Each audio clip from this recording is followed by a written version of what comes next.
ખેડૂત ભાઈઓ, આજે આપણે મહારાજચોણ ગામમાં છે અને આ ધનંજય ગોલ્ડ જે લગાવેલું છે એ પ્લોટ પર આપણે ઊભા છે. તો ખેડૂતભાઈ સાથે આપણે ચર્ચા કરીએ તો આપણને ખ્યાલ આવે કે ભાઈ ધનંજય ગોલ્ડ એમણે રોપેલું છે તો કેવું છે.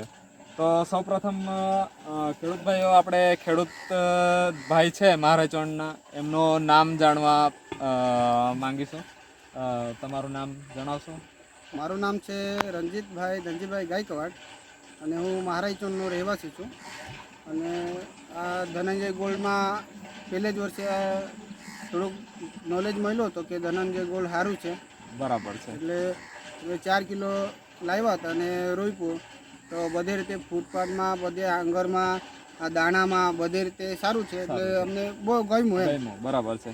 તો રણજીતભાઈ, તમે આ ધનંજય ગોલ્ડ જે છે એ તમને કોઈ કીધું હતું કે પછી તમે જાતે પસંદ કરીને લાવેલા? ના, એવો એમ પેલા બીજો ભાઈ કહેતો હતો કે ધનંજય ગોલ્ડ સારું છે એમ કરીને. એટલે આપણે ફરવાવાળા નથી વધારે, એટલે બીજા ભાઈને એને ખબર હશે, કોઈ કીધું હશે એને બી બીજાએ, પણ પછી એને મને કીધું તો મેં કહ્યું ચાલો નહીં, આવતા વર્ષે આપણે કરી જોઉં એમ. બરાબર છે. એટલે એમણે કીધું ને તમે લાવીને ટ્રાય કરી? ટ્રાય કરી. બરાબર છે. તો તમને આ ધનંજય ગોલ્ડ કેવું લાગ્યું? ધનંજય ગોલ્ડ બધી રીતે સારું જ છે.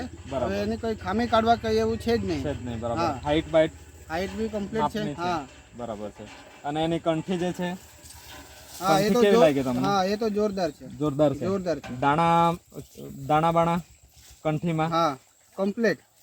બરાબર છે. એટલે દાણા વધારે છે? હા, દાણા વધારે છે. બરાબર.